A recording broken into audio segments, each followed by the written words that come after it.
हगवणे प्रकरणात जी धार अडकली ना 0404 संकेत सोंदेच्या नावाने, तो माझा धीर आहे. जी हगवण्यांच्या घरी कंडिशन होती तीच सेम आमच्या पण घरी आहे.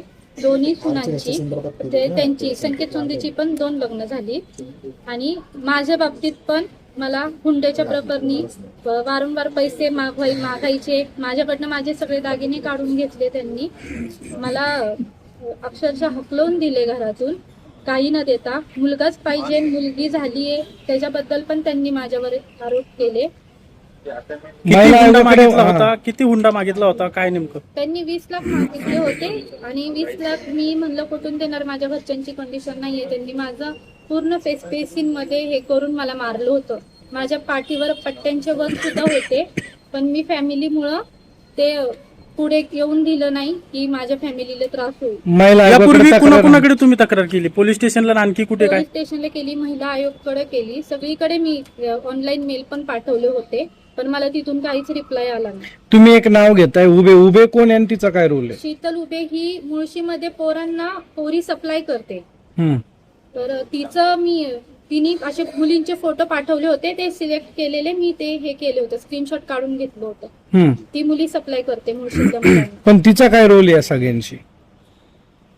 ती पोरी सप्लाय करते ना. ती तुमच्या नवऱ्याच्या संपर्कात होती का? आणि संपर्कात आहे ती. तिने फोटो पाठवले होते तेव्हा मी स्क्रीनशॉट काढून घेतला होता. आणि माझ्या सासूला ब्लॅक मॅजिकचा खूप नाद आहे, त्याचे पण फोटो मी दिले होते.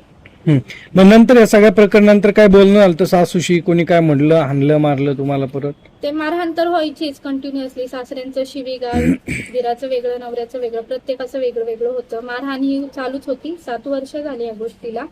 मी त्याच्यानंतर मीटिंग्स पण केल्या होत्या, पण त्यातनं काहीच निष्पन्न झालं नाही. पण मग थार गाड्या, लाल अंबर दिवा घेऊन फिरून कुणाला धमकायचे, काय करायचे ते मला नाही सांगता येणार, कारण मी घरात असायचे, ते बाहेर. 2 नोव्हेंबर पासून वेगळी राहते. काहीच नाही, भटकर सरांनी काहीच केलेलं नाहीये, कुठलीच हेल्प केलेली नाहीये, त्यांना थोडी सुद्धा झळ सोसून दिलेली नाहीये. नाही. पण मग या गाड्यांचं ते काय करायचे? थार असेल किंवा पोलिसांसमोर जायचे? ही जी लाल दिवा लावलेली गाडी जी व्हायरल होती ती त्यांचीच आहे का? आणि ही सुयश चोंदेंच्या नावाने. आणि किती दिवस हा लाल दिवा लावला होता त्यांनी? किती दिवस फिरायचे असेल ते आता मी नाही सांगू शकत. पण त्यांचीच तुम्ही म्हणले होते का त्यांना, तुम्ही का लाल दिवा? हो, मी ब्लॅक फिल्मिंगचं वगैरे म्हणले होते त्यांना की ते काढा म्हणून, पण त्यांनी नाही काढलं ते.